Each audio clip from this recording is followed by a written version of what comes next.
So, my name is Ariel Glassman. I am a fundraising consultant in Seattle.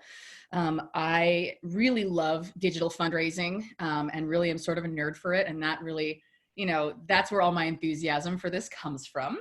And clearly you guys are enthusiastic too. And I'll tell you how I know that. And the reason I know that is because we have over 700 people from 460 organizations in 242 cities in 44 states and 5 countries on here. So, clearly this is something that we are thinking about and wanting to know about as a sector.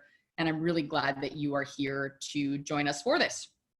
Before we introduce our panelists today, I want to do something that I think is very important, and that's to acknowledge that here in Seattle, the land that I am on is the traditional home of the Coast Salish and Duwamish peoples.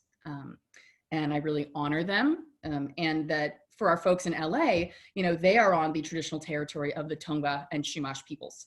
And these acknowledgements don't take the place of authentic relationships with Indigenous peoples, but they're a first step in honoring the land that we're on. So, as I said, I'm Ariel Glassman. I'll be your tour guide for today. And with us, we have the folks from Campbell Hall Advancement. So I would love to turn it over to them to introduce themselves and their roles really quick. And let's start with Kurt. Well, hi, everybody. Thank you for joining us today. It's great to be here with you all. My name is Kurt Johnson, Director of Advancement at Campbell Hall. Been in educational fundraising for a little over 15 years, mostly in higher ed. But this is my first stop at an independent school. I'm going to share just a little bit about our school. Our mission at Campbell Hall: we are a community of inquiry committed to academic excellence and the nurturing of decent, loving, and responsible human beings. So in short, we leverage an inquiry-based education model. We rely on our Episcopal founding and heritage, and our mission is to put people into the world who are both smart, but also good. Wonderful. Okay, Daphne. Hi, everybody. Thanks for being here. I'm Daphne Carr, Associate Director of Advancement at Campbell Hall. I come to Campbell Hall first as a parent. My son graduated in 2018, and my daughter is a senior of the class of 2020 this year. Addition, I'm an educator and then tried my hand at producing television and have been doing that for the last 8 years, and then decided, well, time to change again, and fundraising became my calling, really mixing in all of these prior experiences. So I've been in this role since July of 2019. Thank you. Tracy. Hi, I'm Tracy Settle, and I have been in the event planning world, both corporate and nonprofit, for the last approximately 30 years. So this is my first independent school as well, and it's been quite a year. Great. And Gabriel. Hello there, my name is Gabriel Butu. I'm an independent auctioneer. I've been doing this for around 7 years. I come out of the art world. I've done over 120 nonprofit fundraisers, and this was my first with Campbell Hall, and it was quite an adventure. Awesome. And I just want to note that we have with us behind the scenes Gwen Zink, who's my co-host, helping me run the webinar today. And Gwen was also our auction manager for the event, and we're really lucky to have her. So thank you all.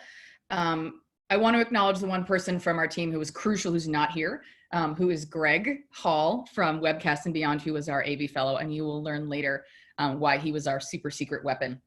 And finally, before we dive in, we didn't do this in a void. We learned from a lot of other organizations who were doing this even before we got a chance to do it. So Daphne, I would love it if you would just take a moment to thank some of those schools who we reached out to and who we watched their, their footage and their events and really learned a lot that helped us succeed. Absolutely. I mean, we definitely had a lot of trailblazers up in the Pacific Northwest. And as many educators, we always say no one, wants to reinvent the wheel, and everyone is so generous with sharing what they found and materials they have made. And this was the case with this event as well. So I have to thank my trailblazer colleagues in Oregon Episcopal School. Thank you, Charlotte Becker, for being on the phone with me at any time I needed. And then those at Catlin Gable, they shared with us amazing slide deck, and Jennifer Lichtenberg at Tucker Maxon. All three of these schools are in Oregon. Thank you so much for your guidance and support. Awesome. Woot woot, Pacific Northwest. Mm-hmm. All right, so this is our itinerary for today. And if you've taken one of my webinars before, you know that I am super data centric and I love me some stats. But today's going to be a little different. It's going to be less stats, more story. And my goal here is really to inspire your critical and creative thinking about how to apply this to your nonprofit or your school. So we're going to go through this topic by topic as you see it here, but in reality, this was not a linear planning process at all. We were kind of doing all of this simultaneously, which was actually a good thing because there were times when decisions informed each other in real time, and for the better, absolutely. And it was not a perfect process either. I just want to name that, like, yes, we raised $1 million, but that's not all there is. And looking under the hood, there were some things we learned the hard way in a very condensed period of time. Which I actually think makes this a really good microcosm to look at in terms of learning about virtual events and all that they are. And I actually just want to name and make sure that people understand that what we're about to talk about is not the only way. There's no one way to do this. There's no best practices yet for virtual events for nonprofits. For example, just last night, I attended a virtual event by my favorite performing arts organization in Seattle, which is on the boards. I actually had my first development director job there, so they're super close to my heart. And, their gala, which was successful and they met their goal, it was essentially like a 1-hour live stream of crazy performance art. They did most of their fundraising beforehand through a peer-to-peer effort. And, I was a table captain and it was super easy and fun to do that. And they had a really light ask. It was much more low key and it worked for them. It was perfect for them. So there's a version of this that is perfect for you. Don't feel like you have to reproduce what we did, but I want you to understand and come out of this with thinking, how can I apply this to my organization? Okay. So the first thing is that we had to decide to do this. We had to see it as an option and decide to do it. So Tracy, can you tell us a little bit about what the Bagpipers Ball was originally and the history before this event going virtual? Sure. So every year in the spring, Campbell Hall has hosted our biggest fundraiser of the year called the Bagpipers Ball. Different themes, but it's always the Bagpipers Ball. This was to be the 66th, following last year's 65th ball, which was the 75th anniversary of the school. So it was quite the extravaganza. Big shoes to fill. So we were working on that feverishly all year. And historically, we have about 550 to 650 attendees. It's the standard, we do cocktails, live auction, raise the paddle, and sit down dinner, party. And that's what the scope of the ball usually looks like. Okay. So how did you decide to virtualize that? How did that come about? We had brought our auctioneer on earlier in the year, Gabriel Boutou, who's joined us today, and we had many discussions. He became a part of the team quickly, and in March, we were starting to see in the Pacific Northwest that as things were starting to unfold, that some organizations were going virtual, including Upaya, who Gabriel actually brought in some video content from that to our last in-person meeting before we ended up shutting down. And so we kind of got a taste of what was happening. And once we left school, we were still holding out hope that perhaps we could do something live and in person, but we also started down the road of exploring different options, sitting in on webinars. Gabriel introduced us to you. And as it became clear that this was the path we were going to take, we immersed ourselves in learning this strange new world. Awesome. Thank you. So Kurt, as the head of the advancement department, you took a bit of a risk kind of going for this strategy. Like I said, there's no template for this in our sector, much less for private schools. So what were your initial thoughts when Tracy and Daphne and Gwen brought this idea to you? Yeah, great question. Well, we held out hope for a while that even after things shut down, we would reopen and be able to do our gala as we always do. But when it became apparent that that just wasn't going to happen, there was a conversation about these virtual events kind of already out there in the industry. And so we decided to go ahead and explore it and see if we could find something that worked for us. Thankfully, we've got a great team at Campbell Hall, and I was originally envisioning something very simple, and Daphne and Tracy, with your help and many others, turned it into something truly spectacular. Oh, thank you. Every organization is an ecosystem. Who else at Campbell Hall did you need to kind of run this by and get buy-in from before you felt comfortable moving forward? So we have a chief executive. In our context, he's called a headmaster. So he obviously needed to be on board, and he was. And we have a board of directors, and reporting up to our board of directors, we have a finance committee and an advancement committee. So it was important to work with those folks early on and help them understand that this was a viable concept for us and had a good shot at recapturing some of the revenue that we would lose by not holding a traditional gala. And as folks will see later, I know there's some Q&A about that, but we will share where we had been revenue, expense, and net wise the past couple of years and how that compared to our CH Cares event. Awesome. Thanks, Kurt. So in general, we're going to start with sort of the strategy for the event, with the context being that this is an independent school that does have an entertainment community around it. So Daphne, can you tell us a little bit about the Campbell Hall community and how it influenced the strategy for this event? Absolutely. First of all, the Campbell Hall mission, one of its pillars is community, and we're very family centric with parents on campus all the time and attending our chapels every morning, etc. It was very apparent to me and clear that we needed to keep that front and center. People wanted to stay connected, engaged. They missed not being together, not being on campus. So that definitely informed my first goal there, is to keep us connected. Then I thought about how the ball is usually held in an amazing, Hilton ballroom, and how glamorous and elegant. So then I was thinking, oh goodness, we got to make sure it's sophisticated and polished. And then we're in LA, so I thought, oh gosh, my audience are directors and producers. So I thought, okay, production value. Those three things certainly informed me. And then I thought about our school and what we have always incorporated in the ball, and things that are pretty unique to probably all independent schools. All of you out there from independent schools know you can leverage things like parking spots in your auctions. And so we made sure we had to include that. We definitely thought about who are our influencers in our community and our celebrities in our community, and how can we have them represented and them be there as a comfort and, again, a unifier in staying connected and engaged. Awesome. I think another piece of this kind of strategy is about how you invest your resources. I think one of the common refrains I'm hearing from nonprofits who are considering doing this is like, sweet, like I don't have to pay all that money for catering.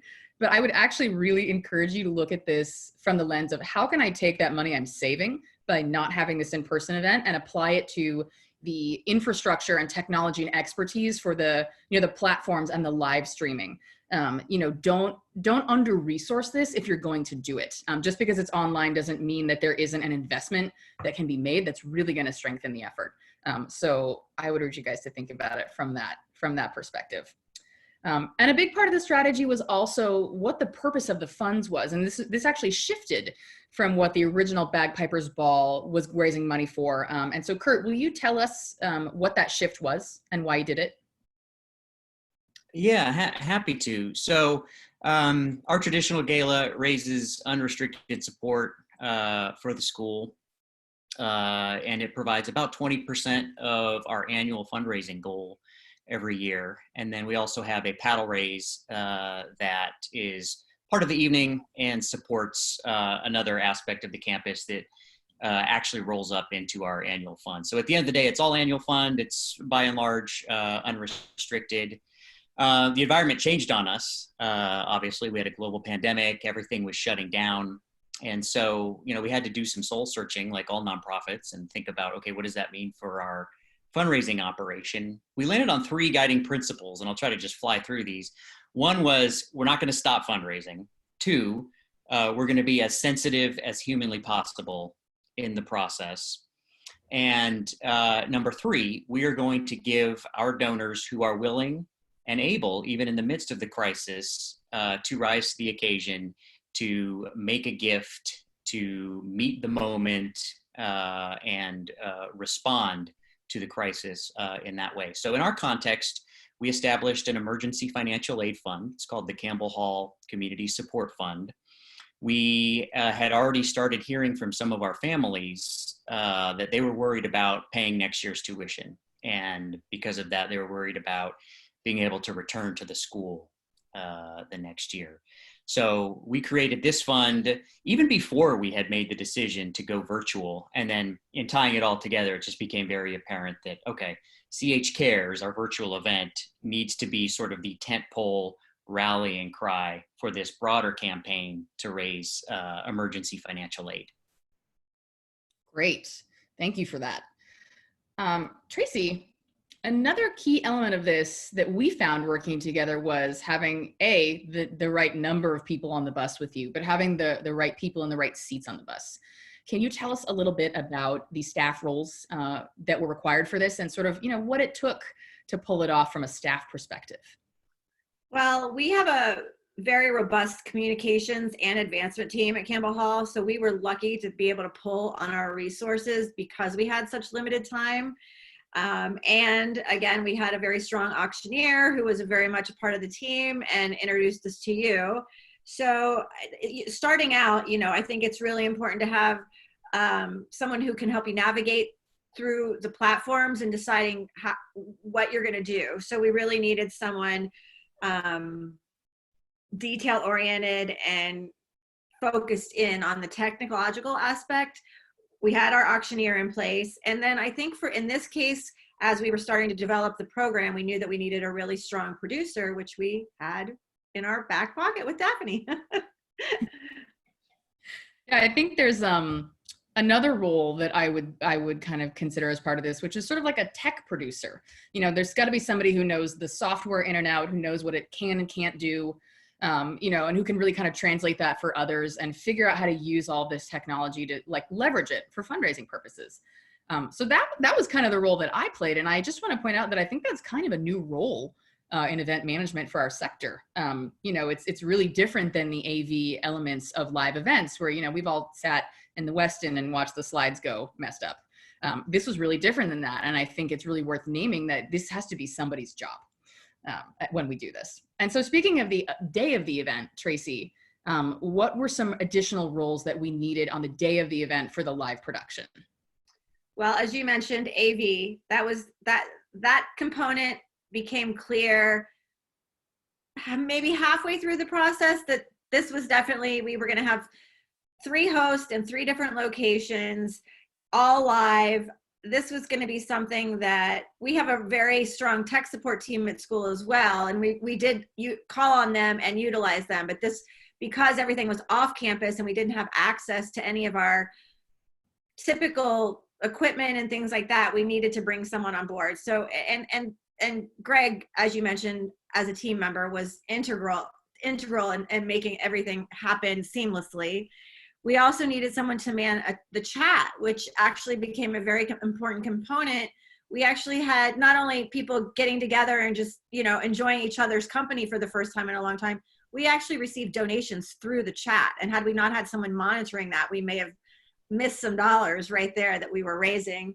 And we also needed someone to feed the donor information to our hosts and especially to our auctioneer as it was coming in live so that we could keep everyone updated and up to the moment and what was happening, so that we kept everyone engaged and kept everyone kind of on the edge of their seat to see what was going to happen next. Great. I do think it's also worth noting that this strategy really represents a bit of a shift towards relational fundraising and away from the transactional, right? Like we reduced the number of online auction items and we chose the 4 live items very, very carefully and strategically.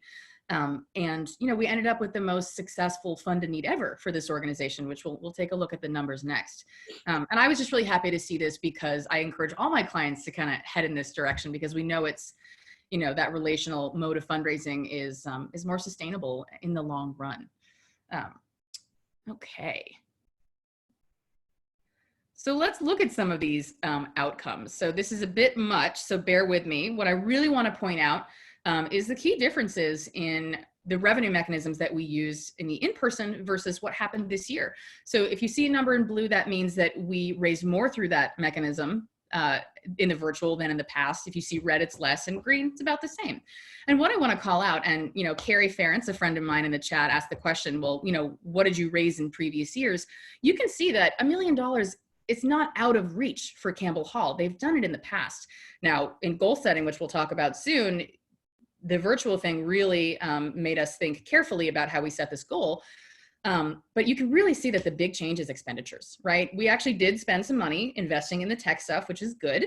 But the net profit really skyrocketed because we were able to achieve that same amount. And the fund to need, you know, 2019 was really the first year they really invested in a fund to need at the live event. So we really only have that data to look at. But you can see that almost every level in the fund to need, which is that very relational paddle raise type giving, went up in some really significant ways. So we wanted to just kind of look under the hood a little bit with you guys at some of these numbers so that you could see sort of the trajectory and the evolution of how our revenue mechanisms came together and changed in this context. So now we're going to go deep on our program. This is something I think I'm getting potentially the most questions about outside of the technology aspect. So what we pulled off is called a hybrid live stream, and that's partly live elements and partly pre-recorded. And we actually brought in a third element, which was the slide deck with still images and you know, other content that we wanted people to see strategically at points, and also kind of like screenshots of the thermometer and other event fundraising tools. And ultimately, we were able to break down the program into the elements that you see on the screen in front of you. So we had 3 people who were sort of the MC hosts. One well-known celebrity who's a parent at the school and who was so gracious in volunteering to do this, and Headmaster Julian Bull and Gabriel, who you will see a lot of later on in this webinar. So we wanted to make sure we were including reflections of the mission and focusing on the kids. And including the community and the supporters of the school in the program, not just watching, but in the program. We made sure we had breaks, you know, bio breaks with commercials that were different each time, spiced it up a little. And we were also very, very intentional about recognizing our sponsors and our matching donors at the right places in the program. That donor recognition was really important. And of course, we have our revenue producing things, the live auction items, the raffle, or what we called an opportunity drawing, and the fund to need / raise the paddle. Behind the scenes, these things are not, well, I guess you see the thermometer on screen, but you know, that element of a real-time goal tracking thermometer and the momentum that you can create with it was a super important part of the program. You'll see we used it over and over. And also just kind of in the background, you know, knowing how to use the software and like the tech support, I think is really important to piecing this together.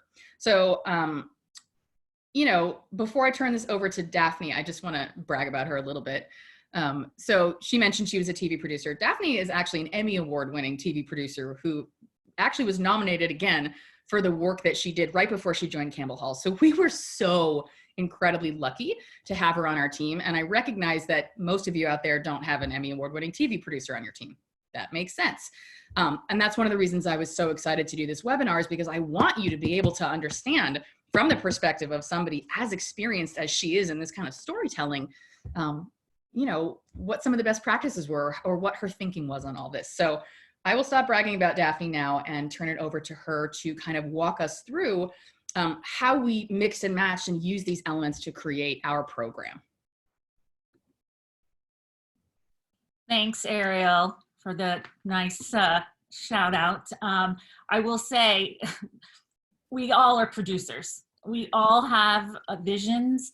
We all are creative. And when we execute them and we work with a group and a team to do it, you're a producer. So it's true. I was able to have in my back pocket exactly what a live television talk show looks like to definitely use as my template, but I share it with you because we had 7 blocks or acts of entertainment, which in each of those blocks, we carefully curated whether it was entertainment or not altogether. We had entertainment in each block, we had messaging in each block, and then we made the strategic choice to sprinkle in our live auction items. Typically at a ball or in other virtual events even, we've seen live auctions all together in one block. We decided, we took the risk of wondering what happens if we kind of put them in each of the blocks separate and surrounded them by entertainment. And luckily our experiment worked because we were able to engage all 800 plus viewers from beginning to end. And I'll say that I used this template here with the blocks thinking it was going to be a 60-minute program, just like it is on television. Nope, our program went 2 hours and 45 minutes, and I am very happy to say people were with us till the end. I also want to add, and good, because now you can see how the next blocks, all of the blocks, when I say carefully curated, they were picked, entertainment was picked to tell our school story. And in this time especially, there were a lot of people who weren't getting the shout outs or even getting the culminating performances. For example, we picked our gospel choir, which is our children singing these amazing, inspirational, uplifting songs to get us started. Very powerful beginning. Then throughout the show, we also featured our athletes, our senior athletes, a tribute to them, shouting them out. We also had a number from the musical Footloose, which our high school never had a chance to perform. Luckily, we had a recording of their dress rehearsal before we had to shut everything down the next day. And then, of course, with the entertainment, we picked a lot of fabulous influencers and celebrities and had their messaging. And so all of this built up to our Fund a Need. And we chose, again, an experiment to put the Fund a Need at the end as a crescendo, a build up to what this all was about. And again, I think from the numbers you see, it all worked out. And I think the key was all the storytelling and the engaging with our community on something that resonated for all of us and bringing us together for that first time and keeping us connected. Thank you, Daphne. Tracy, how did what Daphne just described differ from what was originally planned for the live Bagpipers Ball event? Well, I think we could look at it. Here we had 6 blocks in a traditional ball gala. I would say there's probably 3, maybe 4 in some cases, but cocktail hour, have everybody move into the main room, do the business, I guess, of raising the money, showing the videos, raising the paddle, having the auction, and then the party. And so this differed because we mixed all the components together and had a little bit of each in each segment, which would never, had never been done in a live event for sure. And, I think it also, knowing that we didn't have the audience in the room with us, we needed to keep it, we felt this was the pace to keep it going, to keep people engaged, like Daphne said, giving them a little bit of each category throughout kind of left you wanting more in the next block. So I think it made people stick around. And I think the advantage we had also was being able to showcase so many more kids and families and teachers, not just, you know, our well-known celebs, well-known, I'm saying in the larger world, because we have plenty that are well-known just within our community, but so many people were able to be showcased. And I think that also attributed for people wanting to see more, because so many people were seeing their kids and their teachers and their friends. So Yeah. And I would just like to add one more element too to what Tracy's saying. Different than a live Bagpipers Ball, this we had to script really tightly. I mean, we had the jokes scripted. I mean, clearly there was so much natural chemistry, but I was able to rely on definitely on my background to know how to, you know, tease whatever act was coming up, how to throw to our commercial breaks, how to write a promo. We had a promo before our live event to get people excited. So the scripting is crucial in your virtual event, because again, there's just so many moving pieces and you need to really be organized and moving that train forward. Yeah. I just want to commend, I mean, not only Daphne's work, but also this block format as well. I mean, I agree that on one level we're all producers, but I would have never just come up with this. And, you know, please take the free consulting advice here. I mean, there's a reason that the film and television industry, you know, makes billions of dollars a year. They know how to cater to the modern attention span. And Daphne brought that to this program in leveraging her TV background. And now our task is to figure out, oh, wow, that was far more exciting than our traditional gala. How do we maybe think about breaking things up a little bit more if and when we get together in person again for a live event? Yeah, I don't know. What have you guys gotten yourselves into? Also, I just want to pause and address one more thing that Tracy mentioned before we move on, which is sort of the element of celebrity. You know, I don't want that to be sort of an elephant in the room. You know, Gabriel, you said something to me about this when we were planning this webinar that really struck a chord with me, and I wonder if you'd share it with our audience again. Absolutely, yes. You know, I get this question sometimes, which is celebrities, you know, some nonprofits talk about, well, we don't have high profile celebrity supporters. And I usually respond, well, every community has its celebrities. Even if they might not be known on a mass scale, your community relishes them and celebrates them and turns up because they want to be around them, wants to hear what they say, wants to see them on stage. Who are they? And really hone in on them. You know, I've done marine conservation events where you have a marine biologist who turns up. It's like Madonna's in the house. You know, you want to find those people in your community. And I don't think that your celebrity supporters might not be people anyone outside the community knows, but they'll still have immense relative value in drawing your community in for your event. Thank you. And one more thing, we're just going to take a look now at a slide that has some screenshots of pieces of our program. We're going to watch some videos in a second too.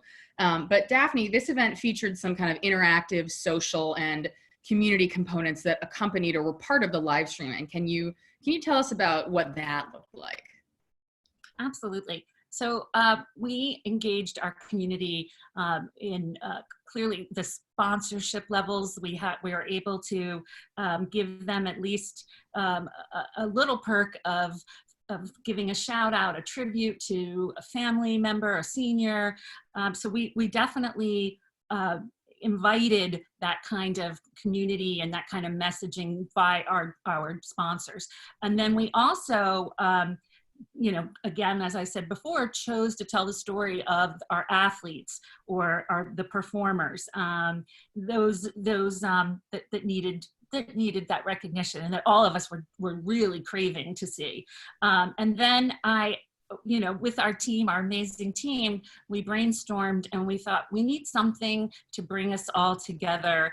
And that was a ingenious idea of our CH Cares placards that were mailed out to everyone, and you know, in place of an invitation, everyone got this and instructions, clear instructions on how to use it, how to hashtag their photos, where to send them, and then we were able to also incorporate all of those photos in our show in one of our commercial breaks. And then, of course, the live chat was such an amazing force of community raising. All of these different slides you're seeing, you've got the 3 hosts, which were, again, our headmaster, huge celebrity that we knew had to be front and center. And then if you see another slide there, you've got a bunch of families singing. Now, that is ingenious. That was one of our teachers who is so talented. He was able to close us out with an amazing rendition of We'll Be Back from Hamilton, and slightly changed, but incorporated all of the families singing at the end. And it just was the perfect way to put a bow on this event and really, again, celebrate every single person in our community. Yeah. Yeah, I was really surprised about the chat. For some reason, I guess I didn't just have high expectations for how much that would bring to the event. And it was extraordinary. Like, it made me want to be a part of the Campbell Hall community. And I could see how, in real time, how people were excited to connect with each other when they hadn't been able to for so long. So I was definitely surprised by that. And I'm going to take that lesson with me into future events. Let's talk now about the lag time. There is a slight lag time. For us, it was about 15 to 20 seconds between us broadcasting and the audience being able to see what we just said happening. And so we needed to account for that in our planning.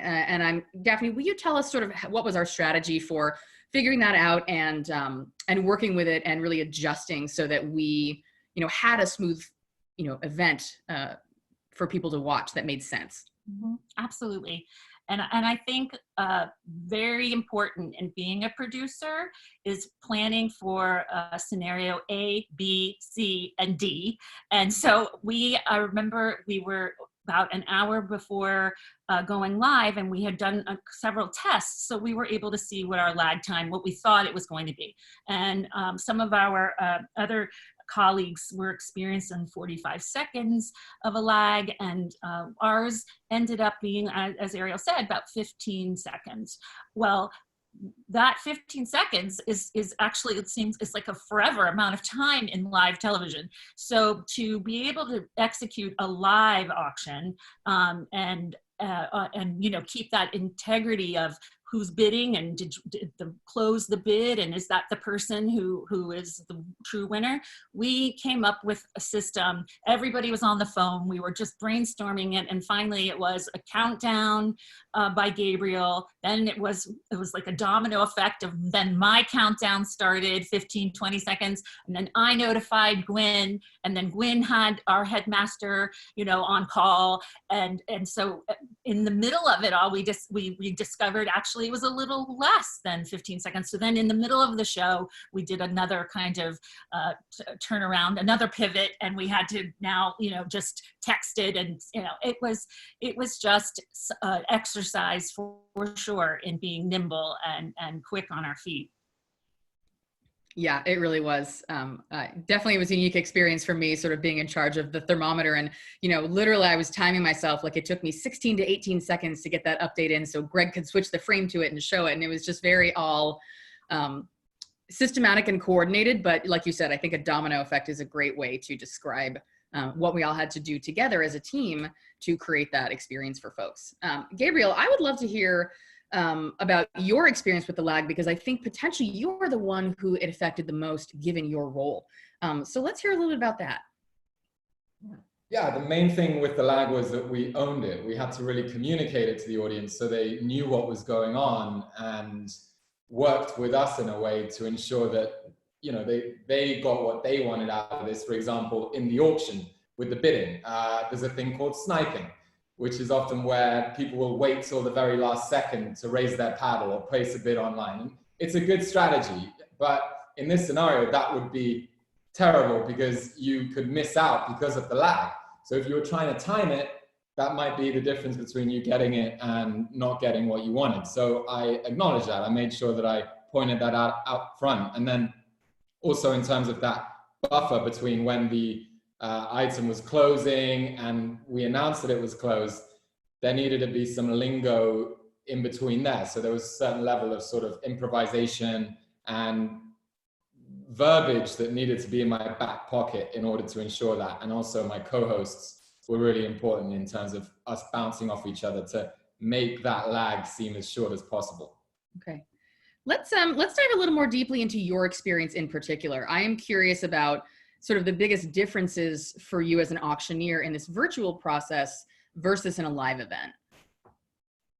Yeah, the fundamental difference is you don't have a stage, right?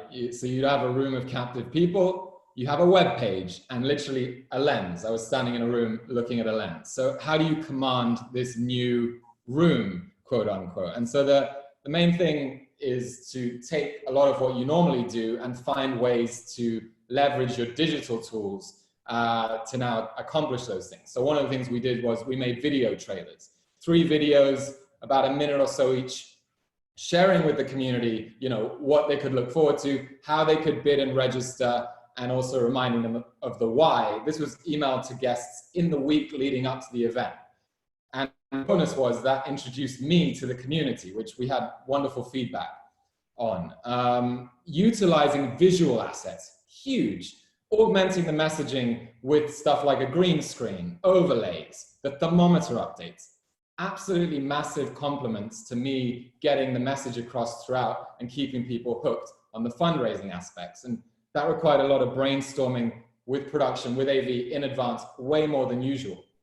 Then there's the technical and energetic considerations, completely different. Being on camera versus being on stage.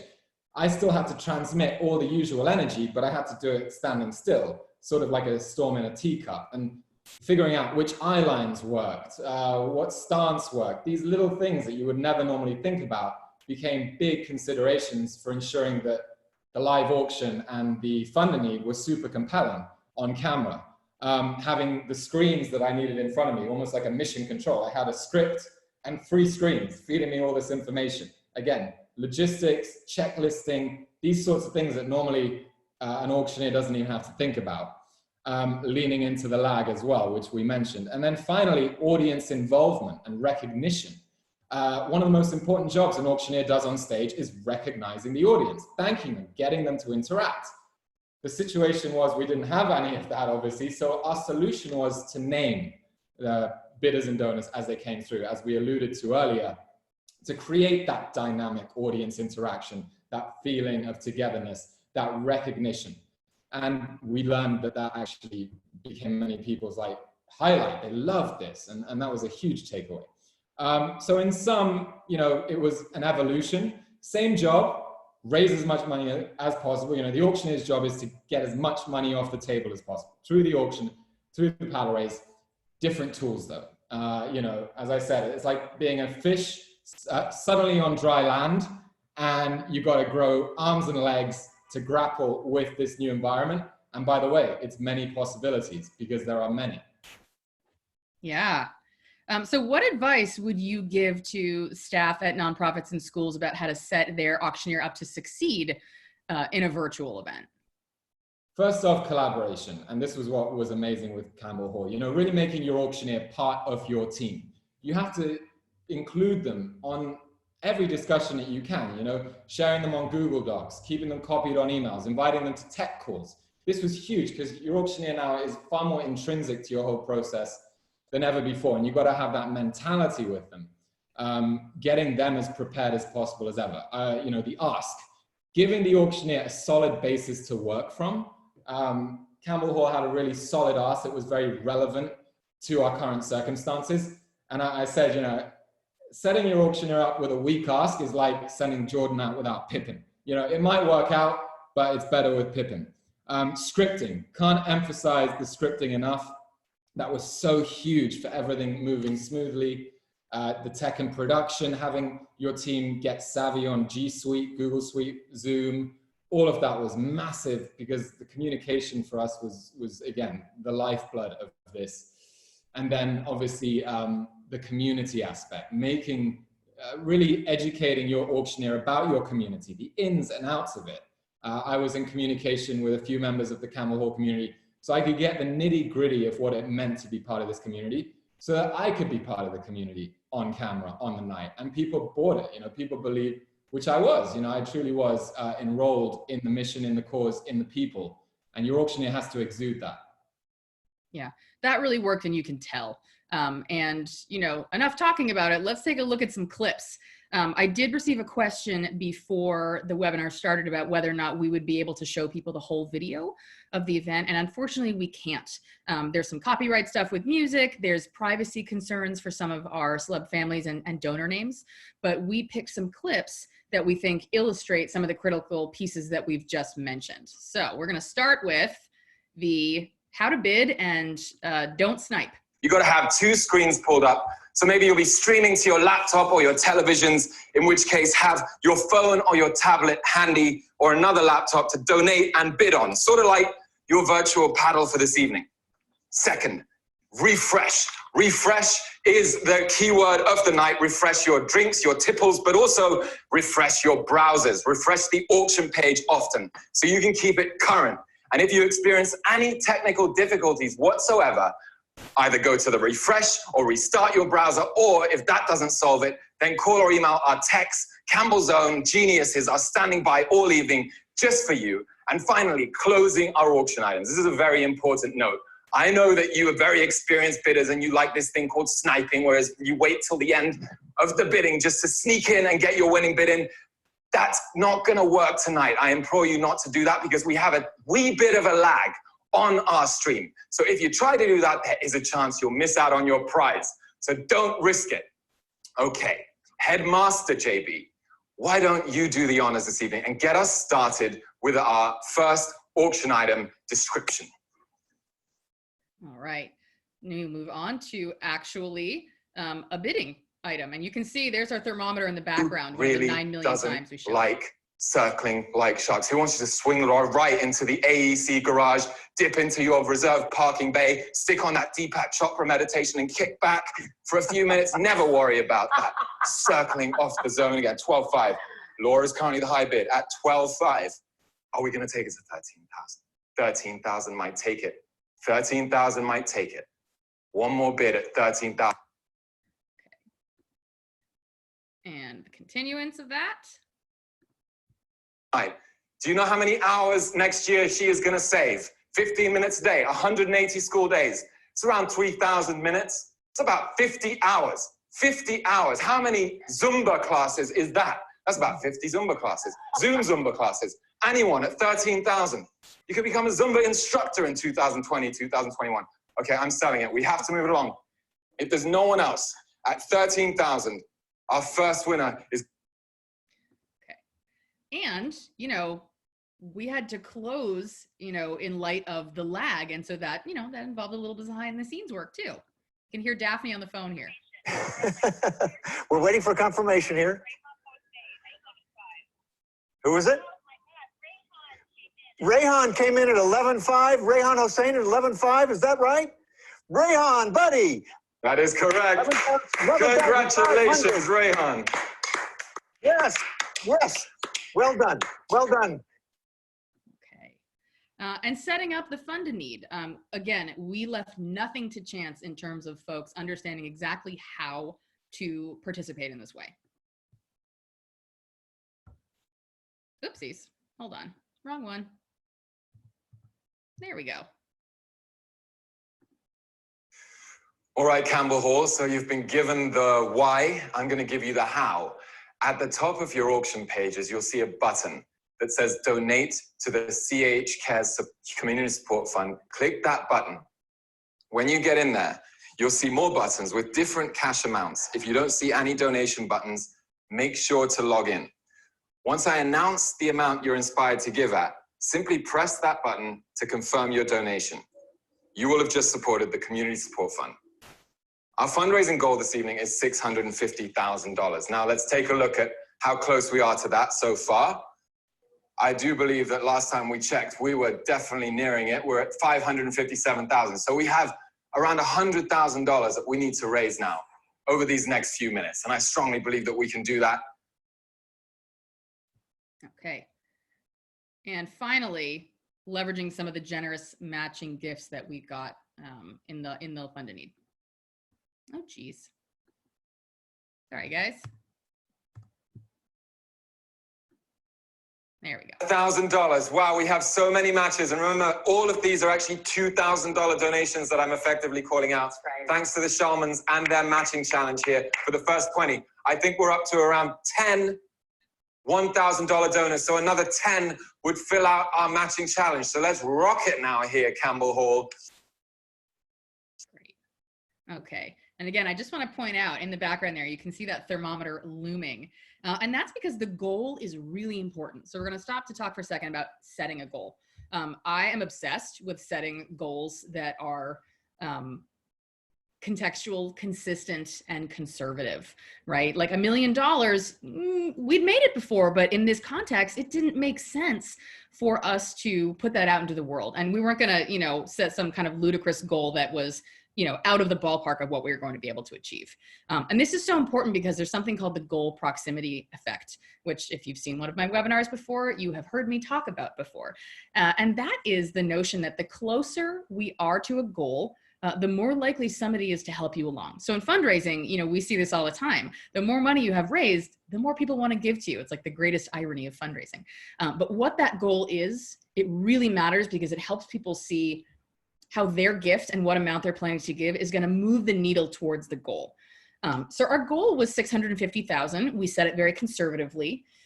Kurt, can you talk a little bit how we decided on that goal and sort of what we took into consideration? Well, we landed on that goal after much hand-wringing.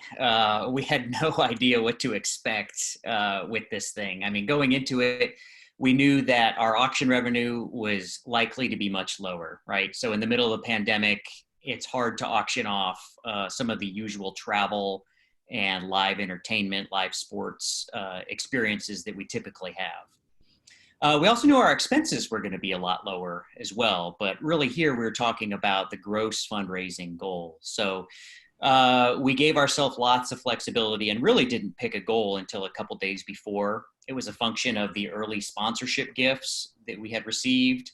It was a function of some of our heavy hitter donors who had registered versus who had not yet registered.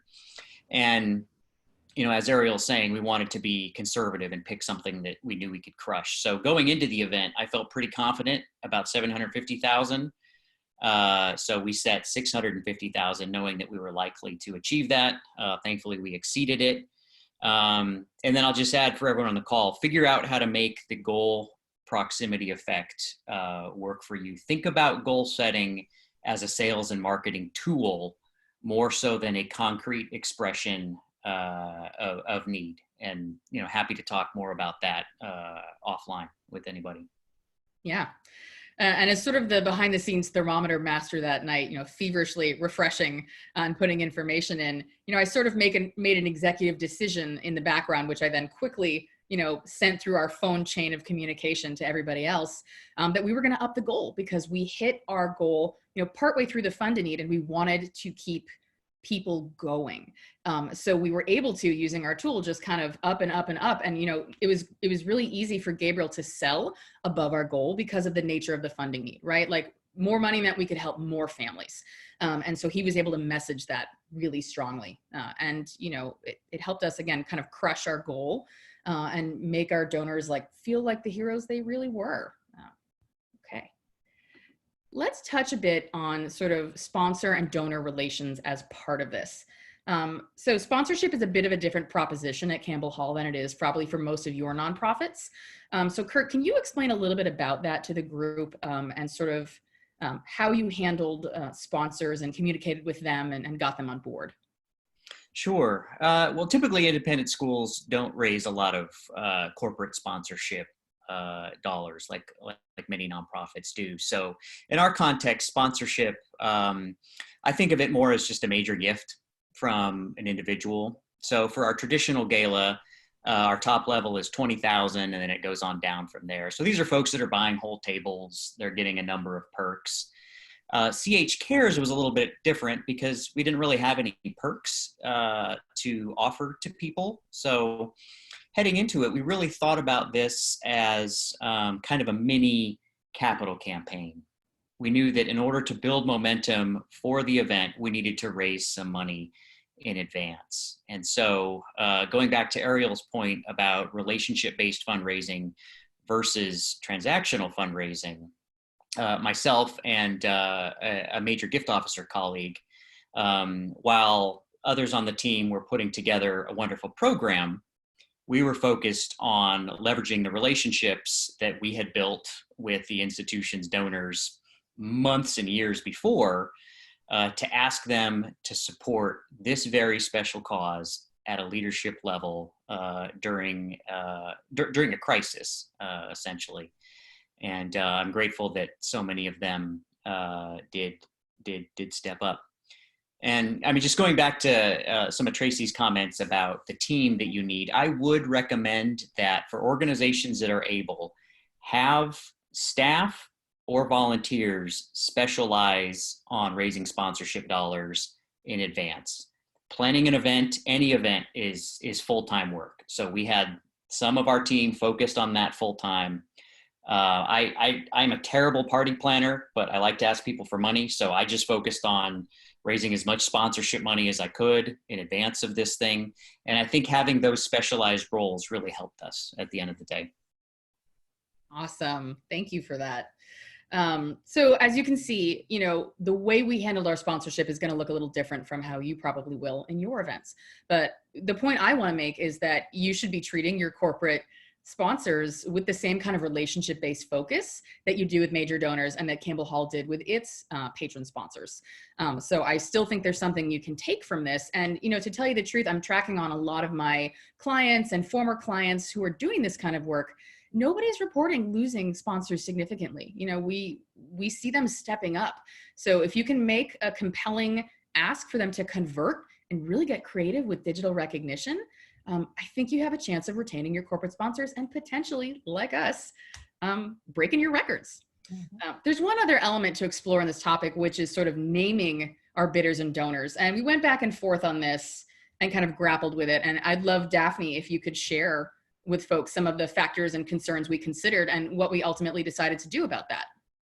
Sure. It is a topic of discussion amongst a lot of my colleagues and, you know, venturing out in virtual programs. And a lot of people are saying, no, don't name your donors, don't name the bidders. It's gauche, you're talking about money with names and it might make certain people not feel included, et cetera, et cetera. However, I would say, and Gabriel also touched on this, it was incredible. Again, a community who had missed being with each other. It was like hearing your old friends that you hadn't, you know, seen in a long time. So there was that absolute, you know, recognition of the names and the joy that came with that relationship. There was also a kind of fun side of it where they were egging each other on. They were able to use it a little bit in competition and in spirit to, you know, push another friend to give at that level. I would say, you know, in that debate, name your sponsors, name your donors. People want to be recognized, and especially for an occasion like this, a fund like this, we are all in this together. I remember my headmaster saying, we're all in the same storm in this together, but different boats. So together we are going to weather that storm. And that's what happens when you name all these names. It shows all of us coming together. Mm-hmm. Great, thank you. Let's talk quickly about technology. So this is potentially the area I'm seeing people get most stressed out about, is figuring out what kind of platform to use for this. We've got multiple questions in the chat about it already. And it's really critical because the platform can inform your strategy and the strategy can inform the platform. And you've got to figure out the right balance of all of that. You know, there's good news, which is there's so many systems to choose from. And there's bad news, which is there's so many systems to choose from. And I can see how if you're not like a nonprofit tools and technology nerd like I am, it would feel overwhelming. And so I want to show you guys a matrix that we made in order to really identify our priorities for what we needed our tool to do. And I would suggest that you make something like this once you've kind of figured out what you think your revenue components and other things are. So let's we'll go out of our window here. Can everybody see this? Let me know in the chat. Okay, I'll assume you can. So this is a comparison matrix. So what we did is I picked, 5 platforms that I knew coming in basically had what we needed. And we went through and we named every factor, and we really wanted to get into the nuances that would really kind of inform our choice. And so this is actually, the framework from this is extracted from a giant spreadsheet that I have that ranks about 50 different giving and CRM systems against kind of 60 or 70 factors for success. No, you can't see it, but that's the kind of nerd that I am. And I was grateful to be able to bring that kind of tool to this process because I think it was something that we were well advised to do. All right, let's go back to our slides. Excellent. So, many of these giving platforms are evolving rapidly, and some of them are explicitly kind of putting themselves out there as platforms for virtual events. So when you do your demos, when you talk to salespeople, make sure they understand how your virtual event will be different from an in-person event, and make sure that they can explain to you anything they've done with their platform or their tool to specifically accommodate for virtual events. And so I think that was really helpful during the process. Originally we were going to be utilizing peer-to-peer functionality with virtual tables and hoping to use text giving. And ultimately at the end of the day, we didn't actually decide to use those things. It just became clear that they weren't going to be, a part of our strategy. And I think going back, especially because we encountered a couple challenges with making the built-in thermometer and leaderboards work for our needs with the tool we use, which was Greater Giving, going back in time, if I knew that we weren't actually going to do those things, it could have resulted in us making a different decision. So really know your priorities up front before you do this. And Tracy was a huge part of this process too. And Tracy, I am wondering if you can, offer some advice to organizations who are going to use and manage new online tools for the first time. Well, I think your "be a squeaky wheel" sentence right there is pretty much sums it up. When you are interviewing these different platforms and you have your reps giving you the demos, I would say make sure that they will, on the other side of it, provide in-person assistance whenever you need it. As event planners, a lot of us are not tech savvy, or a lot of us don't know the verbiage. For instance, Greater Giving, we were saying homepage, and for them that meant a different thing than what we were thinking. So we could never get on the same page because until we dove down a little deeper, but it was just wasting valuable time.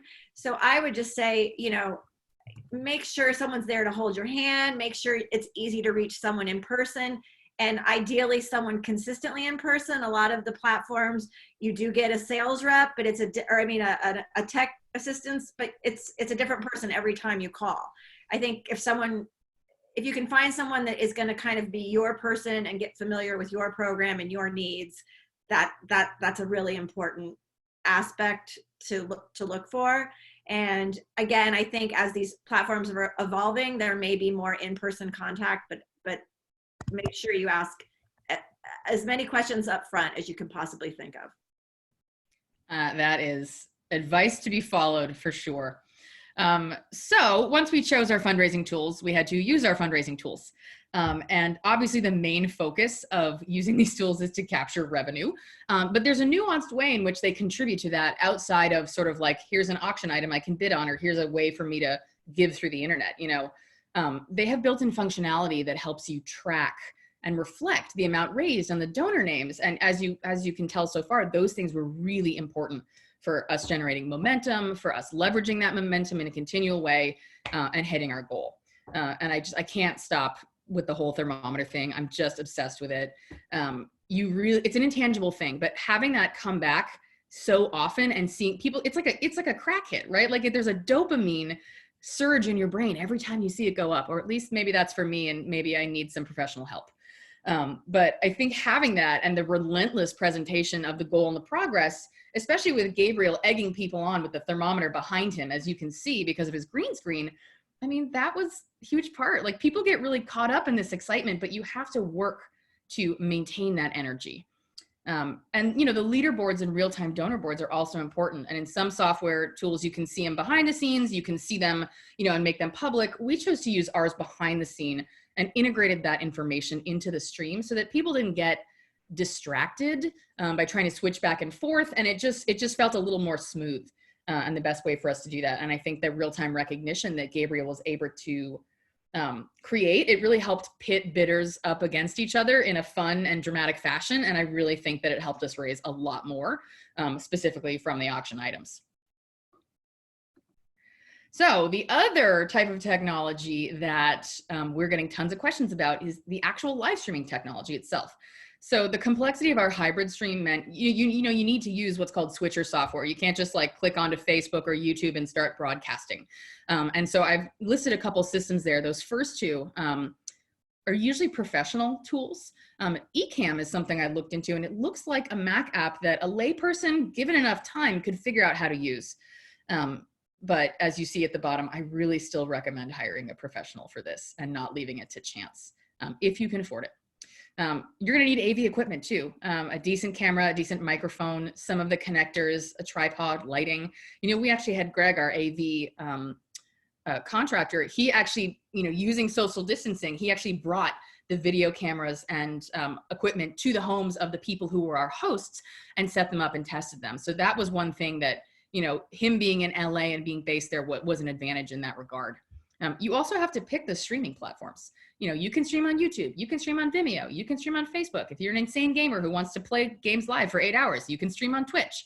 And picking that is really important. We went with Vimeo first, but then when we realized we were having some internet issues with some of the connections at our host homes, Greg came in and said, I have this other system that is like the high-end professional one. Let's use that instead, because I don't want you guys to take chances. And he had his own way to manufacture the chat as well. So he was able to kind of troubleshoot some of that with us. And, if you aren't familiar with like bandwidth and what it takes to have a strong internet connection and all those things, somebody on your team has got to figure that out in order for it to succeed. Okay. Let's talk about audience development, because, what is the point of all this careful attention to detail with technology and the live streaming if you're not beaming it to the right audience? So Tracy, would you share what our audience development strategy was originally for Bagpipers Ball, and how did that shift for CH Cares? Well, normally in any given ball year, we go out to our current parents, faculty, staff, basically our kind of in-house current constituents, with the exception of, we broaden it to a little bit of alumni, parents of alumni, friends who have maintained relationships with the school. But we can usually host between 550 to 650 people, just depending on, there just aren't enough venues with bigger sizing, for the kind of events that we want to have. And this allowed us to pretty much reach out to everyone, past and present, who had been involved in the Campbell Hall family. And so, we reached out to probably 7,000 people, rather than 1,500, so it really allowed us to touch base with people that we hadn't connected with in years. Alumni came in really strong. And this is usually not, they call it, not, this was their parents' event, so the ball has never kind of been what they think is their cup of tea, but hopefully that will change going forward. But they really were energized and engaged in this type of platform and giving and participation. So we saw, our usual people coming in, but definitely new and different faces, even from different states, and that wouldn't have even been able to come to a local ball. Yeah. One question I'm getting a lot about audience development is about ticket prices. For some organizations, depending on your revenue components to the event, you might not be able to do this, but we were able to make the decision to nix the ticket price and make it free. And, we had people asking us, oh, how do I buy my ticket? And they were always surprised very happily to learn it was free. But we actually brought that up during the Fund a Need. The ticket cost is $250 normally. So at that level, we sort of brought this up and said, if you wanted to buy a ticket for this event, now's your chance. Make a gift or an additional gift at this level. And it really worked. That was exciting. Now, Kurt, I know you had some insights into less so the broad mass audience development that we did, but more from the major gifts, like hyper-relational perspective. Would you share some of that too? Yeah, happy to. And I think this is really important. I mean, with a virtual event, you are able to engage more people. So we had, at our peak, over 800 people, tuned in watching our event. We've never had 800 people at a gala. But one of the things that you will never get away from in fundraising is the 80-20 principle. So even though we had more people tuned in, it was still the case that 80% of our revenue came from a small minority of people. I think for this event, we might have even been at like 90-10 instead of 80-20. So as you're thinking about audience development, of course, cast as wide a net as possible, but make sure you know who your top donors are and who they have been in the past. Who are the people that bid the highest on auction items? Who are the people that give the most during paddle raises? Who are just your best donors to the organization that may never attend a traditional gala? And we made sure that people were focused on that and getting those folks to register. So again, not really being an event planner. One of my jobs and our major gift officer's job after we finished our round of sponsorship solicitations was then to work our way through a call list of all of those key donors, all of those top bidders from the past, and make sure that they were registered for the event. Okay. So communications is sort of the natural partner of audience development. Daphne, can you give us a sense of what our overall communication strategy for the event was? Absolutely. What you're looking at right now is a screenshot of one of our web pages, the frequently asked questions page. But this actually became the hub. This whole, CH Cares page was where everything lived that we needed to communicate to our viewers and our community. So it had all the essential content, and then it had very, very clear directions on how to register, then how to bid. So we really wanted to make sure it was clear, and we also wanted to make sure we knew who we were capturing at the same time. So that was very important to make sure that the registration was there, very, very clearly instructed. And then once we got them there, we really wanted to make sure we addressed our community again, all the things that we know they loved. We had an alum give us a video on how to make a charcuterie board. We had another parent who is a music director for NPR station curate a playlist to play during what we also set up was a Zoom happy hour. So we were just trying to emulate as much as we could of that community feeling and participation for that evening. And then leading up to the evening itself, very deliberate communicating. In other words, every day at the same time, we sent out a message during that week leading up to the event. And some of the messages would be, auction opening tomorrow, the silent auction or online auction opening tomorrow. Don't forget to register. Here's a promo from Gabriel. Here's a promo also to the whole ball. I mean, it was every day and consistent, all of it kind of building anticipation, teasing what was to come. And again, having our community get excited about this first time together. Great. So we have another video clip that basically embodies everything Daphne just said. This is the final teaser we sent out on Friday before the event. Tomorrow night during CH Cares, you will have the chance to bid on 4 items live and on the air. For you wine enthusiasts, there's a day of tasting at Lavender Oak Winery with a beautiful private dinner and overnight in a fabulous farmhouse included. For anyone who loves our headmaster, Julian Bull, everyone, plus a memorable meal, you can bid on our headmaster's dinner for 18 at famous Il Pastillo. There's a spectacular 4-night getaway to Montana for those who fancy a wild western outdoorsy adventure. And for anyone looking to skip the drop-off line for a whole year, everyone, there's a reserved parking spot up for your bids too. So how do you bid?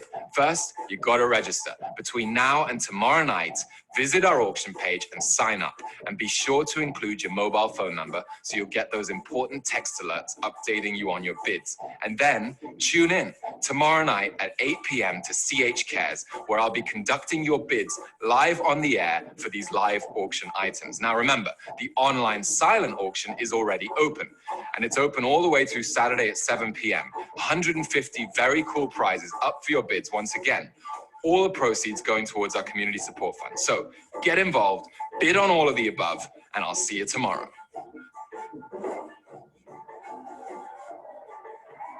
Okay. So we're in the home stretch. I just want the team to share some final thoughts with you guys before we go to your questions. So one of the most important things, I think, is what will we retain from this when we are back to live events? Wow. Yeah, that's the $1 million or 60 million, whatever it is, question. Because, and I shared this with some folks in the Q&A already, I think this event in many ways was a product of just this unique moment, right? Global pandemic, stay-at-home orders, everything is shutting down. And so you've got a captive audience, right? I can't imagine if we were to do something like this in normal circumstances, we would see the same audience or the same results. Particularly in LA, people got lots to do on a Friday night. That said, so many things that we can take away, and we touched on some of them. I love the idea of splitting up the program a little bit more. I know that our gala attendees sort of just, get their rubber chicken and then sort of settle in for like a grueling hour of auction and paddle raise. I would love to break that up and intersperse more surprise, more delight, more moments of entertainment if we can.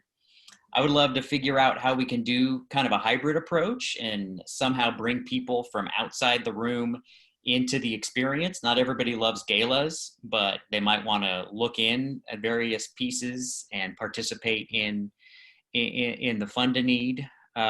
So much to think about. Mm-hmm. Yeah, I would also agree that, after capturing 800 devices, who knows if that's really like 1,600 people or not. I would hate to leave anybody out now. So yeah, some kind of hybrid for sure going into next year would be something I would like to keep. Also, I loved, and our headmaster is amazing because he likes to be the butt of jokes or likes to act and do these fun promos and videos. And I would say there are probably many people in your community who also are up for that. And it really, I think it's something that I'm happy we did and when we do in the past, and we will actually, definitely make sure to include in the future. And I think, I think sometimes people think, oh, we're sending out too much communications. And I think here we proved that we didn't. Again, it was a unique situation. But if it's carefully curated and messaged correctly, I think building the momentum and engaging people and getting more screens and more eyes on the upcoming event and building the excitement, I think we definitely need to relook at our communication strategy and really utilizing that week leading up to the ball. Great. Yeah, to that point, I'd chime in that for auctioneers and nonprofits working with auctioneers, your auctioneer now, the stage is the web page, and the role and responsibilities goes beyond the stage to any and all communications and marketing in advance. And you have to see that auctioneer as part of that team, for example, with these trailers. I think we're going to be doing these trailers from now on. They were such a revelation. And it's a natural shoe-in that the auctioneer be the mouthpiece for that communication. That's the virtual auctioneer. You don't have the benefit of building trust and rapport with the audience on a stage in a room. So you have to use any and all assets, right now digital, to do this, knowing that your audience is anyway more engaged online right now. So that to me is the big takeaway for the fundraising performance side of things. Okay. Thank you guys so much. Let's get to the Q&A. Gwen is manning the Q&A. Gwen, I don't know whether you want to turn your mic on and read questions or whether you want to maybe post them in the chat where we can all see. It's up to you. Sorry, I was just answering somebody's question. Thank you. There have been a lot of questions about, and this is I was totally blanking on the name, about what live streaming platform we used, and I couldn't remember the name. So Yeah. Ariel, can you just remind me? Yes, it was Akamai, Akamai, and it's basically the gold standard for broadcasting through the internet. And we were very lucky that Greg, who does a lot of TV work, had access to it and actually gave us access to it for free. He didn't have to do that. So that was great. Thank you. And then we had another question about suggestions on how to digitally recognize sponsors. Ooh. Yeah. Well, we made slideshows that definitely called out their names at the different giving levels that they sponsored it. And then we had them run in a slideshow for our pre-show, but then during the actual broadcast, our headmaster took a moment to acknowledge each and every one of them. So he verbally acknowledged it, and then while he was speaking, we had a slide made up with their names on them. Yeah. And if in our context, none of our sponsors were looking for that kind of recognition. So we really didn't have a lot to offer as we were soliciting sponsorships. If you rely on corporate sponsorships, you are going to need to figure that out, right? Any company, partner with a nonprofit, they're going to want to understand, okay, what is the positive PR I'm going to get out of this? So yeah, we had a pre-event scroll, like Daphne mentioned, with images and text, sort of functioned like a tribute book. And then obviously live acknowledgement during the segment. I mean, I could have seen us putting together little commercials for folks if our sponsors needed that and incorporating them into the commercial breaks. But it's definitely an area where folks could probably get way more creative than we were. Yeah. And I think if I could, I was go ahead. piggyback on that. We had actually started the process. We have always done a tribute book, which I know many organizations do. And we had decided to go digital this year. We were going to do a very small program at the live event and have our digital tribute book basically playing at the event and also having a home on our website where it could live beyond. So that was one way that we were going to try to engage people digitally that may not even be attending the event, but wanted to buy an ad for their graduating senior or whatever. And there would be a place where businesses and families could go and see that in the community. Yeah. And what I was going to say is, especially if you're working from a more traditional corporate sponsorship framework, utilize every piece of your digital real estate, right? You can have shout outs to your sponsors from your social media pages leading up to it, feature them in your emails. We do that stuff for kind of normal live event sponsorship as well. And there's some creativity involved too. So my former colleague Talia from Assembly Fundraising, who was my co-presenter on my first webinar where we touched on strategy for this, one of her clients had a partnership with a very famous organic food company. And they did sort of a co-promotion partnership that really actually highlighted that and also connected to the program, which had a connection to food. So there's actually, I think, potentially ways to work with sponsors like that too. And they're no less in a digital environment than they are, IRL, so to speak. Okay, and then a few people were asking just for a little bit more information about, Gabrielle, what you were seeing. I know you talked about your different screens, but just what you saw because they're also asking about your camera setup. Totally, yeah. I had a camera with a ring light and sound. So it was a high grade camera, sort of a step below television cameras that Greg installed in my living room. So that was what was filming me. And then I had 3 screens in front of me. I had one screen with the my co-hosts and the stream on it at all times. So we had it going. I had another screen with all the bidding and donating information coming through to me, the amounts, the names, all of that data. And then, so that's 2 laptops. And then a third screen in the form of my iPhone, which was basically a chat with the production team, mainly Ariel feeding me live thermometer readings. So I could continue to have the amount that we had raised so far top of mind to weave into my communication basically throughout, because I obviously couldn't see very clearly what was on the green screen behind me on this laptop screen. So we made sure that I was always on top of the fundraising tally. And then on top of those 3 screens, I also had a script, which was printed out, paper script, which actually proved quite useful to ensure that I could follow along at all times. So at the end of the day, 4 sources of information in sort of a mission control-esque setup. And yeah, it was quite a sight. Yeah. Think about that. How do the analogs show up again in this process? I love that. That's actually one of my things that I talk to my clients a lot about, that in a time that is so virtual, things that are analog actually can have an even greater impact. Like those little CH Cares tags that we sent, you're printing out a screen, handwritten notes. I'll stop obsessing over it. And then, Ariel, can you just name the thermometer that you used? You know what? I used a data visualization tool called Vislo. I got a free trial because, again, we had some issues with the Greater Giving thermometer. We didn't end up being able to lace all the revenue streams into it, just the fund and need.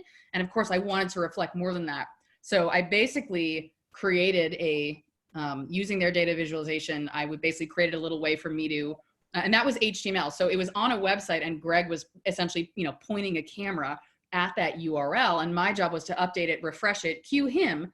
And so then he would know that when he turned to it, it would be a new number.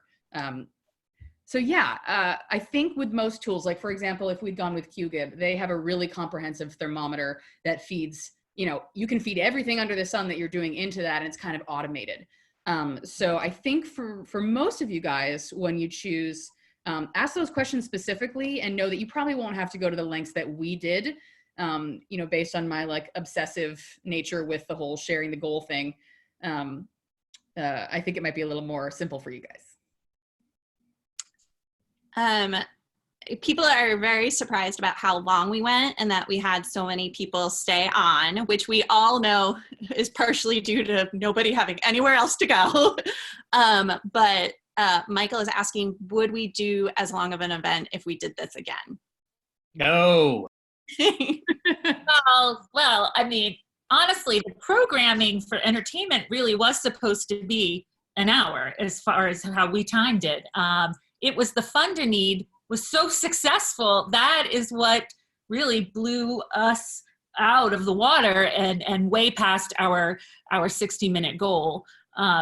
So I think that's that's a good problem to have.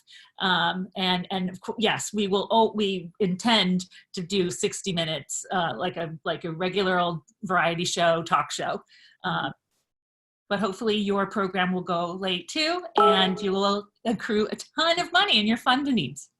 I will say though, we were very strategic about how we placed certain things in certain blocks to ensure that people would stick with us through the end. In part because we knew that putting the fund and need in the E block closer to the end was kind of counter to a lot of conventional wisdom about where you place the fund and need, particularly in live events.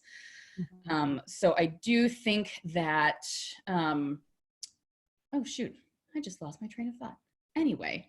Let me piggyback on that a little bit, because I do think this is important. In my sort of experience, donors come to these events with a dollar amount in their head. I've got $10,000 to spend at this charity gala, and how are they going to maximize those dollars?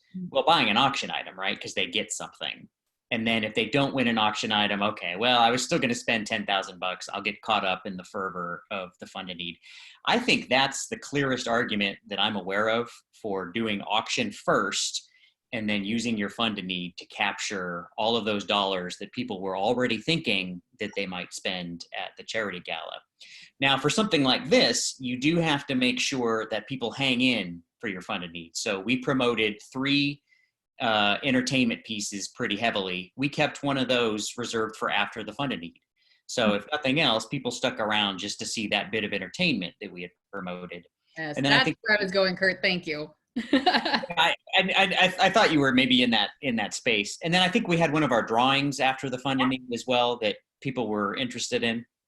Too. We had a raffle for just being there. You had to win in it to win it, and then we had an opportunity drawing. So absolutely, there was incentive.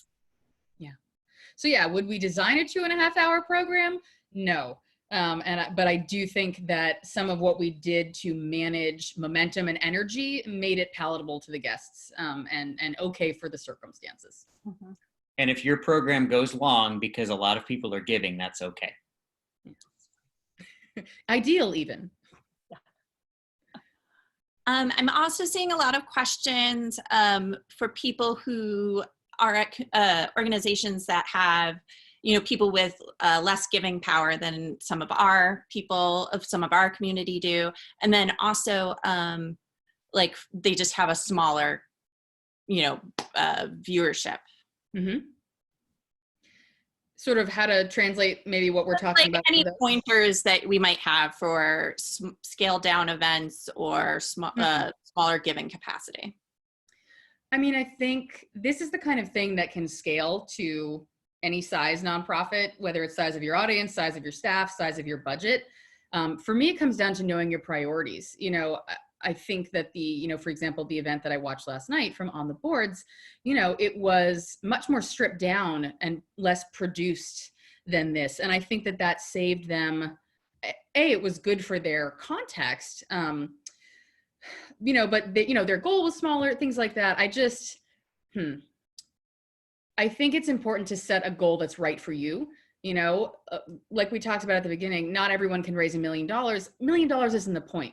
The point is figuring out that weird middle ground of conservative stretch that would motivate, but that we could meet and things like that. And there's a version of that for every organization. And, you can keep it simple. You can just do a paddle raise. You don't have to do an auction. The auction definitely adds some complexity to it. It also adds momentum. I think, the items live that we did were really, really fun, but you can take and choose which pieces of this appeal to you, would work for your audience, are in the right tone for your audience, and do some experimentation. Yeah. I was just going to say also, I think that for smaller organizations, especially if it's a specialized charity or something like that, if you're going on a live stream platform, you can reach a larger audience that's not just your usual local invitees. So if you can figure out a way to market it, if it's, let's just say, for whatever your cause might be, there may be 1,000 people across the country that would tune in because that cause speaks to them as well. So by having it on a live streaming platform, you open it up to those people that would never have been aware of your organization to begin with. So I think that does open doors, and also having an online auction. Many of these, you can make them either private or they can go out to the, use a platform that you can find a bigger audience to bid on your items. Yeah, I agree. I mean, you can put this together at different price points, and you can do it at varying levels of production value. But I think, you need to start a conversation with the leaders at your organization. And it all sort of starts with that buy-in. I mean, if you can share a vision for a virtual event during a crisis to meet a very specific need, you can go to bat for extra funding. If that's not available, you can ask your board to step up their sponsorship of the event. And again, I mean, these are very unique times, and so people do want to respond, those who are able. And I mean, this is a very compelling idea. I wouldn't be surprised if every organization's got a few board members who said, okay, I believe in what you're sharing, and let's do this idea. I know there's going to be a few expenses here on the tech side. I'm going to underwrite those as a sponsor. Great. Also, we've gotten a few questions just about the Zoom happy hours. And so I think people are a little confused about what we did there. So Daphne or Tracy, if you want to talk about that. Sure. Absolutely. So we made like the hub, so more like how do you gather together? And so we gave them instructions, and we gave our community instructions on how to set up your own Zoom meeting. And we called it a Zoom happy hour. Now, ideally, when we first had this idea, we thought we would create the Zoom rooms and have one of our staff monitor it and welcome people, but it became that was for our larger organization, that became something that was too much for us to also manage, and as we were also juggling all these other things going live. However, you could, if you want to, you could set up a Zoom meeting link, invite people to it, and have a pre-party kind of experience where you're chatting, and you can set up breakout rooms. But that has become a thing, Zoom happy hours. So we thought to capitalize on that. Literally did exactly what Daphne was saying just now last night as part of the On the Boards event. As a table captain, I was invited to like the VIP pre-funk that was invitation only. You would sign up for it and you would get the link from the staff. And they had everybody in a room together, and then they broke us out into kind of like semi-curated, semi-random breakout rooms. So you were getting a virtual experience. It's like kind of recreating the theater lobby, which is where they have their normal reception before their normal gala. And it was so much fun. Like, I laid eyes on people I haven't seen in ages, and it's a really tight-knit community along the lines of how Campbell Hall is.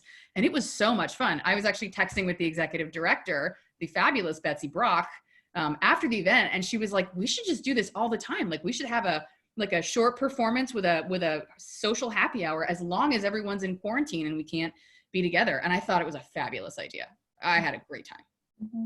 And in our community, even though we didn't manage and set up each Zoom room, we had community members show us photos and post on their social media their Zoom experiences, because they followed our instructions and our suggestions. So again, we knew that our community loves to have that cocktail hour before the show and our ball. So we were, again, trying to emulate what that experience would be like from home. There have been a lot of questions about our auction, so I'll just answer those. So in the past, what we've done is we have 3 components of our auction: live, online, and an at-event silent auction. I know a lot of organizations bring all of their items as a silent auction. We don't do that. We're very lucky and get a large amount of items, and we just wouldn't be able to put them all at our event. So usually what we have done in the past is we open the online auction the Monday prior and close it the Sunday after our Friday event. This year we had a much smaller amount of items due to, one, we lost a month and a half of us being able to ask for items. And also we went through and, just thought compassionately, like, what we felt comfortable with, who we thought would be still okay to donate. We contacted our donors to see if they were okay, first of all, and then if they still felt comfortable. So we had I think about maybe a fourth of what we usually have. And so what we did was we opened that the Tuesday prior to our Friday event, and then we closed it Saturday night right before the school was doing another event to showcase a production that unfortunately wasn't able to take place at the school. So we did have our online auction go that way. We obviously couldn't do our silent at event auction, and then our live auction items were opened at 8 o'clock when the event started, and then we closed them manually, as we said, while we were doing the live event.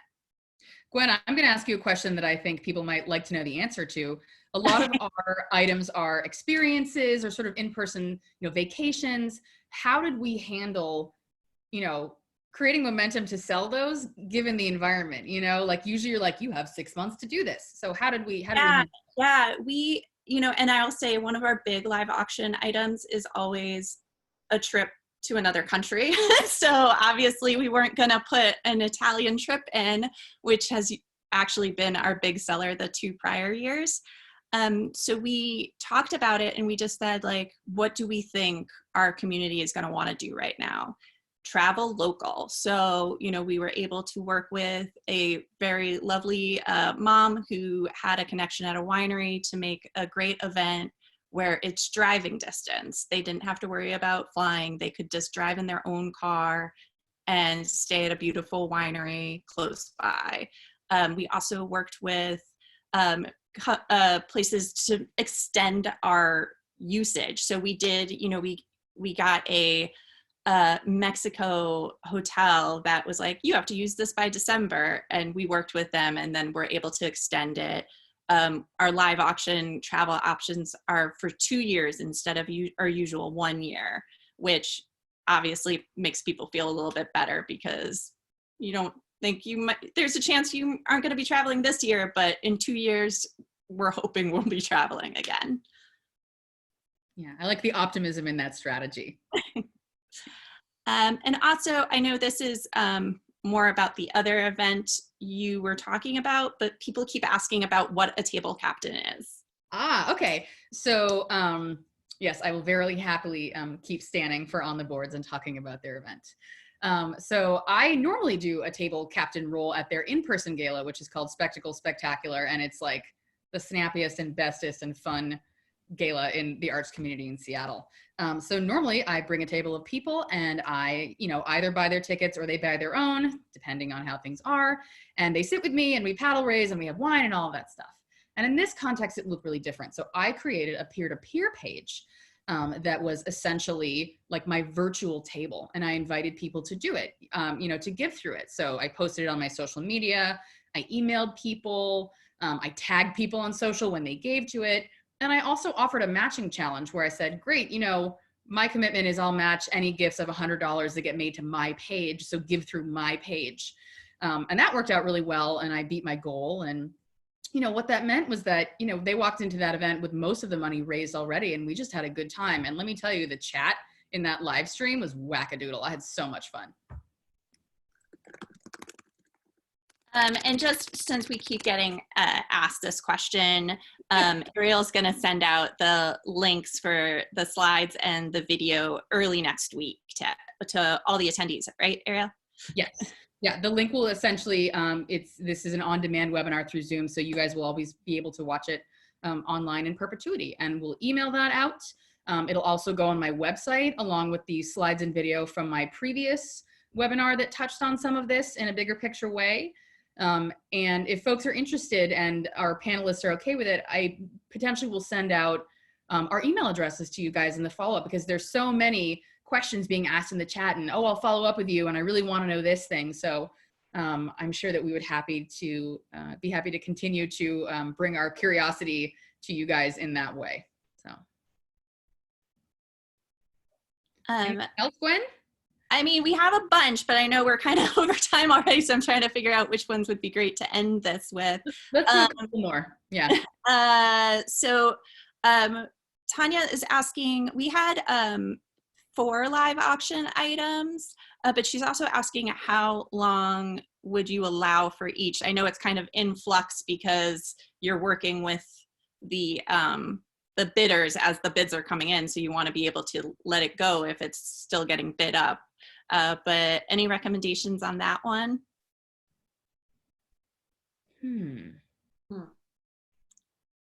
I mean, from my perspective, generally you want to budget 3 to 5 minutes for a live auction item on average, because some you breeze through and some you get a bidding war. So it averages out, 5 minutes on the safe side.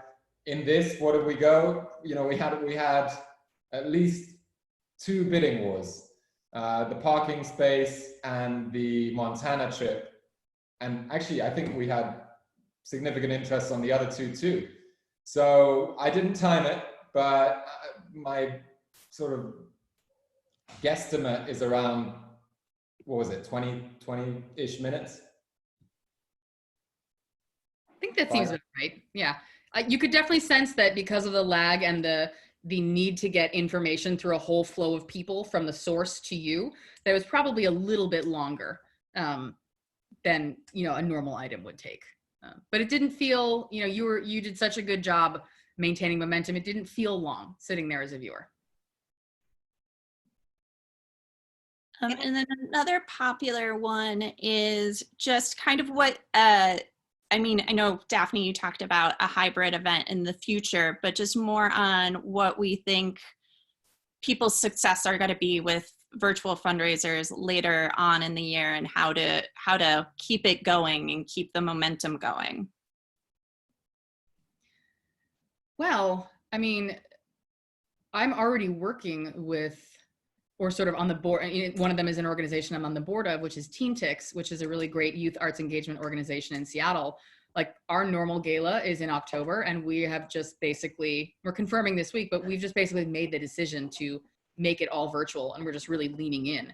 And I'm seeing a lot of organizations doing that. You know, I'm talking to some folks who have fall events upcoming and are looking to make this kind of transition. So I think it depends on what state you're in, and your opening up procedures, but I think we're going to see this trend continue, at least through this fall's kind of shoulder season, as Talia likes to call it, my event wizard friend. And I think that everybody would be well advised, if you have an event in the fall, if not to consider fully just committing and leaning into the virtualization right now, because then you have all this time to plan this out, the time we didn't have, or at least have parallel plans where, great, we're wanting to be in person, but what will this look like, and how will we pivot quickly if, you know, things close down again and we can't have, you know, a large group gathering like that. Well, and I think we also, you know, I think regardless of state regulations, there will be a comfort level for some of your donors, and maybe even some of your high level donors. Even if they say 500 people can go into a ballroom in September, October, that may not be where the comfort level is at. So, I mean, I think continuing forward with a companion virtual piece, even if it's a hybrid, would definitely be in everyone's best interest at least through the end of the year, until people get a little bit more comfortable being in large groups together again and seeing how that goes. And I would also add that what we've discovered, and what I think has been also written about a lot, is millennials. And if you're going to capture that group of people, this is how they, you know, this is how they communicate. It's text, it's whatever, it's texting, it's looking at a device. So that ease of interaction, and all from the comfort of your home, that won't go away for a lot of people. So I definitely believe that this virtual, you know, fundraising will carry on and have a rise. Yeah, there's a question in the chat that I want to answer from Jeff Boyer, who is a great major gifts fundraiser that I've worked with in the past. And he says, is there any worry about virtual event fatigue by the fall? Who knows? You know, there's a lot of uncertainty in this situation, and I think it's going to vary person by person. What I know is that through the nature of sort of the marketplace we're in, what that means is that people are going to have to, you know, get ever more creative, ever more mission focused, and ever more, I think, just on it in terms of these virtual events in order to keep people's attention. And I think the more that we do them, the more that we see examples like this, the less hard that becomes. So the answer is, I don't know, but I suspect that it will be the case for some people. But if we don't have another option, I think that, along with some of the other strategies I recommended in my first webinar, if you want to go check that out, are things you can lean into as well if you feel like virtual event fatigue is going to stop you in your tracks. I also think with the content, I think you have to strike a balance with that in mind, of messaging versus entertainment. I tuned into one the other night, not that I was a member of, but just to kind of check it out. And it felt a little more heavy-handed in their messaging and not as light. And I think, you know, in order to, so I actually kind of tuned out. I mean, and this was something local where there were going to be celebrities, but I was kind of like, they're missing kind of the fun piece of it, and it's just really mission driven. And I think you have to kind of find that balance of entertaining and what's important, like, you know, showing videos of your fun things. We watched one last night for another school where they had an adult do a Zoom with 5-year-olds, and kids say the darndest things, and it was super cute and engaging. So I think it's just coming up with, you know, really creative ways to entertain, and still get your message across and your ask. Yeah, and I think this is where differentiation gets important. I mean, everybody can do some kind of virtual event, but nobody can do a virtual event for your organization like your organization. And I think, I mean, that was the brilliance that, you know, Daphne and Tracy really brought to our program at Campbell Hall. I mean, they tapped into the beating heart of our organization. And yes, although everyone is sick of Zoom, sick to death of Zoom right now, I mean, they offered a experience for a community that expressed the values of that community, furthered the mission of that community. And it's something that, you know, our group of supporters, parents, alumni, etc., couldn't have got from any other organization. So I think there will be some fatigue out there, but use it as an opportunity to double down on what makes your organization unique and special. All right. All right. If we've got one more, Gwen, let's do that and then we'll wrap up. There's no television fatigue when the shows are good. And what Daphne created, I think, is a model that I'm going to push to a lot of my clients. It's revolutionary. And it's bringing back elements of telethons and things that, you know, got lost in the fire in a way that make my job as an auctioneer so much easier. And the light, silly fun that we had on screen on the broadcast definitely raises more money, you know, because people stay tuned longer, people feel more of those endorphins coming through.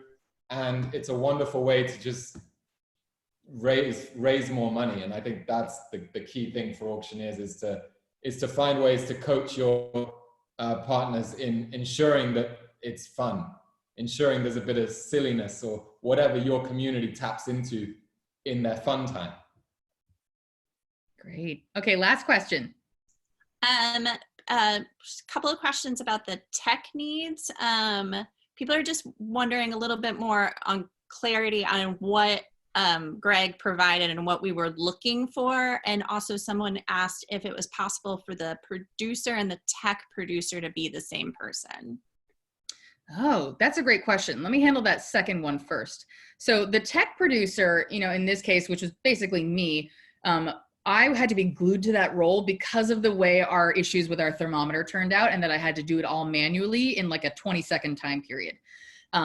If that weren't the case, I think it's potentially possible, but the role that Daphne played as executive producer, I wouldn't want to pull somebody's attention away from that. She was like the spider in the center of the web that had a foot on every string and knew exactly how they were all vibrating. And that was a key conduit for all of the rest of us. So I wouldn't mix those if you don't have to.